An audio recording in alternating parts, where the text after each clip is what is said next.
Organizei e paguei 8.000 pelo Natal da família, mas minha irmã postou que ela organizou tudo. Então o pai me disse, você não está convidada para o Natal deste ano. Cancelei tudo. Na manhã seguinte, eu tinha 31 chamadas não atendidas e uma mensagem que me fez rir em voz alta. Meu nome é Sara, tenho 27 anos. Tudo começou em outubro do ano passado. Eu estava trabalhando em uma empresa de consultoria e depois de anos economizando, finalmente tinha uma quantia considerável guardada. Sempre fui a filha que tentava agradar, a que se esforçava para mostrar seu valor através de gestos grandiosos. Minha irmã mais nova, Jéssica, sempre foi a queridinha dos meus pais. Ela tinha aquele jeito de conseguir tudo o que queria sem muito esforço, enquanto eu precisava provar constantemente que merecia atenção. Naquele mês, durante um jantar em família, minha mãe comentou como seria maravilhoso se pudéssemos ter um Natal especial naquele ano. Falou sobre como seria perfeito alugar uma cabana nas montanhas, longe da cidade, onde poderíamos ter momentos íntimos e criar memórias especiais. Meu pai concordou, mas mencionou que as finanças estavam apertadas por causa de alguns investimentos que não deram certo. Foi então que vi minha oportunidade de finalmente ser vista, reconhecida e talvez até amada da forma que eu sempre desejei. Sem hesitar, ofereci-me para bancar toda a viagem. Falei que havia economizado durante anos e que seria meu presente para a família. A quantia não era pequena. 8.000 que incluíam o aluguel da cabana por uma semana, todas as refeições especiais, decoração de Natal, presentes extras e até mesmo algumas atividades como esqui e passeios de trenó. Meus pais ficaram surpresos, por um breve momento, vi algo que raramente via nos olhos deles quando me olhavam, orgulho. Passei as próximas 3 semanas pesquisando o local perfeito. Encontrei uma cabana deslumbrante nas montanhas do Colorado com 5 quartos, lareira, banheira de hidromassagem e uma vista de tirar o fôlego. Fiz a reserva em nome do meu pai, como ele havia pedido, já que eu estaria organizando tudo para ele. Transferi o dinheiro, confirmei todas as atividades extras e até mesmo contratei um chefe particular para 2 das noites. Estava tão empolgada que mal conseguia dormir. Finalmente seria reconhecida como a filha responsável, generosa e carinhosa que sempre tentei ser. Mas então, 2 semanas antes da viagem, Jéssica postou uma série de fotos no Instagram e Facebook. Nas imagens, ela aparecia sorrindo radiante com a descrição: mal posso esperar pelo Natal dos sonhos que reservei para nossa família. Vai ser mágico nas montanhas do Colorado. Meu coração afundou. Ela havia literalmente se apropriado de todo o meu esforço, do meu dinheiro, da minha iniciativa. Pior ainda, os comentários estavam cheios de elogios para ela. Que filha maravilhosa! Você é incrível, Jéssica. Sua família tem muita sorte. Respirei fundo e decidi não fazer um escândalo imediato. Liguei para minha mãe e perguntei sobre os posts da Jéssica. Ela riu nervosamente e disse que Jéssica estava apenas empolgada e que não era para tanto. Quando confrontei meu pai sobre o assunto, ele foi ainda mais direto. Jéssica havia sugerido que eles deveriam reconhecer publicamente que ela estava organizando tudo, já que eu não precisava de reconhecimento e era mais madura para lidar com essas coisas. Senti uma raiva profunda crescer dentro de mim, mas ainda assim mantive a calma. Afinal, o importante era que tivéssemos um Natal especial juntos. Certo? Engoli o orgulho e deixei Jéssica levar todo o crédito. Pelo menos eu saberia a verdade e talvez durante a viagem as coisas se acertariam naturalmente. Mas o universo tinha outros planos para mim. 3 dias antes da viagem, recebi uma ligação do meu pai às 6 da tarde. Sua voz estava fria, quase robótica, quando pronunciou as palavras que mudaram tudo. Sara, você não está convidada para o Natal deste ano. Jéssica achou que seria melhor se fosse apenas a família próxima e decidimos que você não deveria ir. O silêncio que seguiu foi ensurdecedor. Meu cérebro demorou alguns segundos para processar o que acabará de ouvir. Não estava convidada para o Natal que eu mesma havia planejado e pago. A viagem que custará $8.000 dos meus próprios suprimentos, a cabana que eu havia escolhido cuidadosamente, o chefe que eu havia contratado, tudo isso e eu estava sendo excluída. Tudo bem, respondi com uma calma que nem eu sabia de onde vinha. Desliguei o telefone e durante longos minutos permaneci sentada no meu sofá, olhando para o teto. Então, algo dentro de mim despertou. Não era raiva, não era tristeza, era uma clareza cristalina sobre o que eu precisava fazer. Liguei meu laptop e acessei minha conta bancária. Com poucos cliques, cancelei a transferência pendente para o último pagamento da cabana. Em seguida, liguei para o resort e cancelei toda a reserva, explicando que houve uma emergência familiar. Felizmente, ainda estava dentro do prazo de cancelamento sem multa. Depois disso, contactei o chefe e cancelei seus serviços, as atividades extras, tudo. Em menos de 2 horas havia recuperado meus $8.000 e deixado minha família sem planos para o Natal. Na manhã seguinte, acordei com meu telefone tocando incessantemente. Eram 6h30 da manhã quando olhei a tela. 31 chamadas não atendidas. Havia mensagens de voz da minha mãe, mensagens de texto da Jéssica e até mesmo alguns e-mails furiosos do meu pai. Mas a mensagem que mais me chamou a atenção foi um áudio da Jéssica claramente em pânico. Sara, o que diabos você fez? A reserva foi cancelada. Papai está furioso. Todo mundo está esperando essa viagem. Você precisa consertar isso agora. Eu ri. Ri alto, sozinha no meu apartamento enquanto tomava meu café da manhã tranquilamente. Pela primeira vez em anos, senti que tinha o controle da situação. As ligações continuaram durante todo o dia. Minha mãe alternava between chantagem emocional e ameaças veladas. Dizia coisas como, você vai destruir o Natal da família e como pode ser tão egoísta. Meu pai, por sua vez, estava exigindo que eu refizesse a reserva imediatamente, como se eu fosse sua funcionária pessoal. Jéssica postou uma série de stories no Instagram reclamando de pessoas invejosas que arruinam as coisas para os outros. Mas eu mantive minha posição. Quando finalmente atendi uma das ligações do meu pai, fui clara e direta. Eu não estava convidada para o Natal, então não havia motivo para eu arcar com os custos. Se eles queriam a viagem, que organizassem e pagassem por conta própria. Foi então que descobri até onde eles eram capazes de ir. 2 dias depois, recebi uma notificação estranha do meu banco. Alguém havia tentado fazer uma reserva usando os dados da minha conta, mas a transação foi bloqueada por suspeita de fraude. Quando investiguei melhor, descobri que meu pai havia tentado usar informações que ele tinha acesso, meu nome completo, número da conta que ele conhecia de transferências antigas, para tentar fazer uma nova reserva no mesmo resort em meu nome, sem minha autorização. Esse foi o momento em que percebi que não estava lidando apenas com pessoas egoístas ou insensíveis. Estava lidando com indivíduos que estavam dispostos a cometer fraude para conseguir o que queriam. Naquele instante, qualquer resquício de amor ou lealdade familiar que ainda restava em mim morreu completamente. Liguei para o banco e reportei a tentativa de uso indevido da minha conta. Mudei todas as minhas senhas, retirei meus pais de qualquer informação de contato de emergência em minhas contas e bloqueei completamente o acesso deles às minhas informações financeiras. Quando meu pai ligou naquela noite, furioso porque sua tentativa havia sido bloqueada, simplesmente desliguei o telefone e bloqueei o número dele. Mas eles não pararam por aí. Jéssica iniciou uma verdadeira campanha de difamação nas redes sociais. Ela postava indiretamente sobre irmãs invejosas que sabotam a felicidade da família e compartilhava memes sobre pessoas tóxicas que você precisa cortar da sua vida. Alguns de nossos primos começaram a comentar, claramente sem entender o contexto completo, dando apoio para Jéssica e indiretamente me criticando. Meus pais, por sua vez, começaram a espalhar uma versão distorcida da história para nossos parentes. Contavam que eu havia desistido da viagem no último minuto por irresponsabilidade e que isso havia arruinado o Natal de toda a família. Alguns tios chegaram a me ligar, questionando por que eu havia sido tão impulsiva e sugerindo que eu deveria ser a mais velha e mais madura da situação. Durante essas semanas, senti uma solidão profunda. Questionei se estava fazendo a coisa certa, se estava sendo muito dura com eles. Mas toda vez que eu começava a amolecer, lembrava da frieza na voz do meu pai quando me excluiu, da forma como Jéssica roubou todo o crédito do meu esforço, da tentativa de fraude, das mentiras que estavam espalhando sobre mim. Foi nesse período que tomei uma decisão que mudaria tudo. Em vez de reagir impulsivamente ou me defender publicamente, eu iria documentar tudo e esperar o momento certo para revelar a verdade. Comecei a fazer prints de todos os posts da Jéssica. Salvei todas as mensagens de voz, e-mails e mensagens de texto que recebi. Consegui até mesmo gravar algumas das ligações onde meus pais admitiam abertamente que me excluíram da viagem que eu havia pago. Organizei todos os recibos da reserva original, as confirmações de cancelamento e até mesmo o reporte do banco sobre a tentativa de fraude. Enquanto isso, comecei a me focar intensamente no meu trabalho. A raiva e a decepção que sentia se transformaram em uma energia produtiva incrível. Trabalhei horas extras, assumi projetos desafiadores e em poucos meses consegui uma promoção significativa com aumento de salário. Minha vida profissional nunca havia estado melhor. Também comecei a me reconectar com outros membros da família que haviam se distanciado dos meus pais ao longo dos anos. Minha tia Patrícia, irmã do meu pai, sempre foi uma pessoa que via através das máscaras que as pessoas usavam. Ela havia se afastado da família por causa de alguns conflitos antigos, mas quando soube da minha situação através de comentários de terceiros, me contactou diretamente. Patrícia foi quem me abriu os olhos para muitas coisas que eu não havia percebido.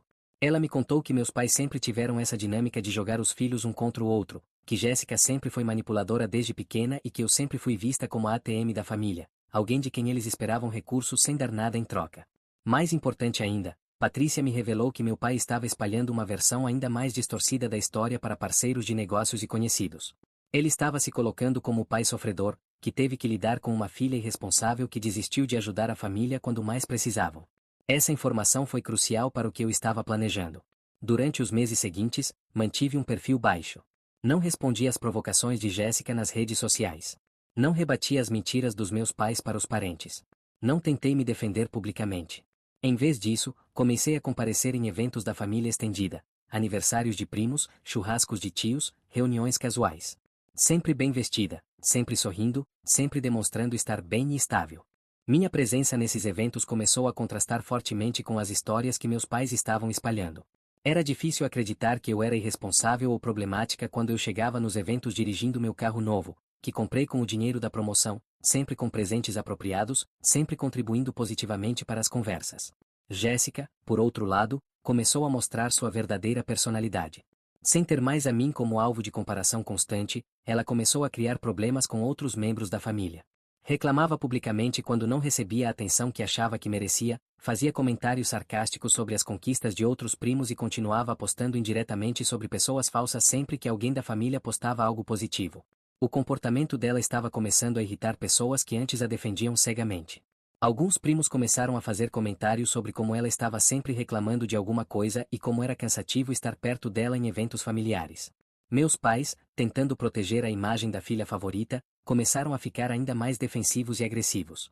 Isso os levou a entrar em conflito com outros parentes que questionavam por que Jéssica sempre parecia estar no centro de algum drama familiar. Foi durante esse período que percebi que minha estratégia de não reagir estava funcionando perfeitamente. Eles estavam se destruindo sozinhos, mostrando para toda a família quem realmente eram, enquanto eu mantinha minha dignidade e construía uma imagem cada vez mais positiva. O momento perfeito para minha revelação chegou 8 meses depois, o aniversário de 50 anos de casamento dos meus avós paternos. Era um evento grande, com mais de 60 pessoas da família e alguns amigos próximos dos avós. Meus avós sempre foram pessoas íntegras que valorizavam a honestidade e a união familiar acima de tudo. Eles ficaram genuinamente confusos com a narrativa que meus pais apresentaram sobre nossa situação, especialmente porque me conheciam como uma neta responsável e carinhosa. Jéssica, é claro, havia se oferecido para ajudar a organizar a festa, uma festa que minha avó e minhas tias já estavam organizando há meses. Ela postou várias fotos nos preparativos, sempre se colocando como a neta dedicada que estava fazendo de tudo para tornar o dia especial. Meus pais aproveitaram o evento para continuar espalhando sua versão distorcida da história, contando para qualquer um que quisesse ouvir como Jéssica era uma filha maravilhosa enquanto eu era complicada e havia abandonado a família. Foi então que decidi que era hora. Durante o discurso de agradecimento dos meus avós, quando toda a família estava reunida e prestando atenção, pedi licença para falar. Disse que queria esclarecer algumas coisas que haviam causado confusão na família nos últimos meses. Com calma e clareza, comecei a contar a história real. Expliquei como eu havia planejado e pago integralmente por uma viagem de Natal para a família. Mostrei os recibos, as confirmações de reserva, os comprovantes de pagamento.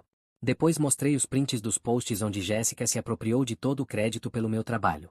O silêncio na sala era quase palpável quando reproduzia a gravação da ligação onde meu pai me excluía da viagem que eu mesma havia organizado e pago.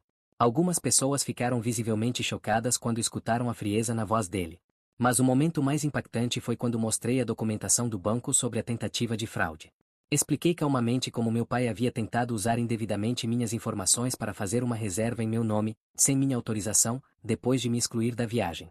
O impacto foi imediato e devastador para eles. Minha avó, uma senhora de 82 anos que sempre pregou valores como honestidade e integridade, ficou visivelmente abalada. Ela olhou para meu pai com uma expressão de decepção que eu nunca havia visto antes. Meu avô, um homem de poucas palavras, simplesmente balançou a cabeça em desaprovação. Os parentes que haviam me criticado com base nas mentiras dos meus pais ficaram claramente constrangidos. Alguns se aproximaram imediatamente para se desculpar por terem acreditado na versão distorcida da história. Jéssica tentou se defender, alegando que havia ajudado a organizar e que merecia reconhecimento também. Mas quando questionada sobre especificamente o que havia organizado ou pago, não conseguiu apresentar uma única evidência. Pior ainda, sua defensiva agressiva e suas tentativas de culpar outros só fizeram com que parecesse ainda mais manipuladora. Meus pais tentaram minimizar a situação, alegando que havia sido um mal-entendido e que eu estava exagerando. Mas as evidências eram incontestáveis, os documentos, as gravações, os prints, tudo estava lá, claro e irrefutável. A partir daquele momento, a dinâmica familiar mudou completamente. Vários primos que antes davam suporte cego para Jéssica começaram a vê-la com outros olhos. Suas constantes reclamações e dramas nas redes sociais passaram a ser interpretados como sinais de manipulação ao invés de legítimas frustrações. Alguns tios que faziam negócios com meu pai começaram a questionar sua integridade.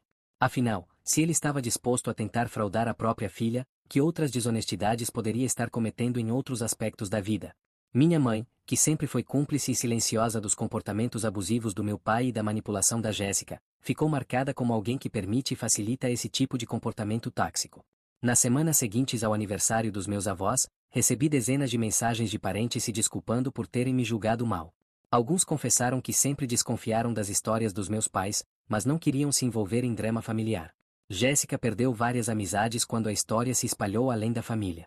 Algumas pessoas que haviam elogiado seus posts sobre organizar o Natal da família ficaram sabendo da verdade e se sentiram enganadas. Sua credibilidade nas redes sociais despencou e ela acabou apagando muitos dos posts relacionados ao incidente. Meu pai sofreu consequências profissionais quando alguns parceiros de negócios descobriram sobre a tentativa de fraude. Mesmo que não tenha sido processado criminalmente, decidi não pressionar charges, sua reputação ficou manchada. Alguns contratos foram cancelados e sua credibilidade no meio empresarial foi seriamente abalada. Minha mãe, incapaz de lidar com a vergonha social, se isolou de muitos eventos familiares.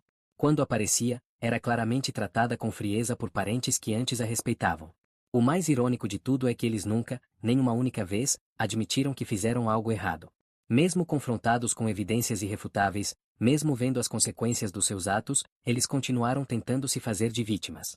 Meu pai ainda insiste que apenas queria uma viagem tranquila para a família e que eu compliquei tudo desnecessariamente.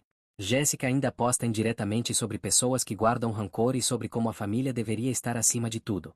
Minha mãe alterna entre tentar me dar sermões sobre perdão e espalhar para quem quiser ouvir que eu sou rancorosa e destruir a união da família. Mas a realidade é que eles destruíram qualquer possibilidade de relacionamento saudável comigo no momento em que decidiram me usar financeiramente e depois me descartar como lixo. A tentativa de fraude foi apenas a cereja do bolo de uma dinâmica abusiva que provavelmente existia há anos, mas que eu não tinha coragem de enxergar. Hoje, quase um ano depois desses eventos, minha vida está melhor do que nunca. Recebi outra promoção no trabalho. Comprei meu primeiro apartamento e construí relacionamentos genuínos com membros da família que realmente se importam comigo. Passei meu Natal com minha tia Patrícia e alguns primos em um ambiente cheio de amor verdadeiro e respeito mútuo. Descobri que a família que eu pensava ter perdido nunca realmente existiu. O que eu perdi foi uma dinâmica tóxica onde eu era valorizada apenas pelo que podia oferecer financeiramente, não por quem eu era como pessoa. A vingança mais doce de todas foi simplesmente permitir que eles mostrassem quem realmente eram. Não precisei inventar nada, não precisei exagerar nada. Simplesmente documentei seus próprios comportamentos e no momento certo deixei que a verdade viesse à tona. Eles se destruíram sozinhos com sua ganância, mentiras e manipulação. Eu apenas me recusei a ser cúmplice dessas dinâmicas tóxicas. Às vezes ainda recebo mensagens deles tentando fazer as pazes, sempre quando precisam de algo, é claro. Meu pai me contactou quando teve problemas financeiros relacionados às consequências profissionais de suas ações. Jéssica tentou se aproximar quando percebeu que havia perdido credibilidade social. Minha mãe envia mensagens melosas nos meus aniversários, como se nada tivesse acontecido. Mas aprendi uma lição valiosa. Pessoas que te tratam mal quando você é generoso com elas não merecem uma segunda chance. Pessoas que mentem sobre você para outros não merecem sua confiança. Pessoas que tentam te prejudicar financeiramente não merecem estar na sua vida. A melhor vingança não foi destruí-los ativamente, foi simplesmente me libertar deles e construir uma vida melhor sem sua toxicidade. Foi mostrar para todos, através das minhas ações e conquistas, quem eu realmente sou em contraste com as mentiras que eles espalhavam sobre mim. Hoje, quando olho para trás, sinto gratidão por aquela ligação fria do meu pai me excluindo do Natal. Foi o empurrão que eu precisava para finalmente abrir os olhos e ver que tipo de pessoas elas realmente eram. Foi o catalisador que me levou a tomar controle da minha própria vida e parar de buscar a aprovação de pessoas que nunca me valorizaram verdadeiramente. Se pudesse dar um conselho para qualquer pessoa que esteja passando por uma situação similar, seria este: documente tudo, mantenha sua dignidade, não se rebaixe ao nível deles e tenha paciência. A verdade sempre encontra uma forma de vir à tona e as pessoas tóxicas sempre acabam se revelando por conta própria.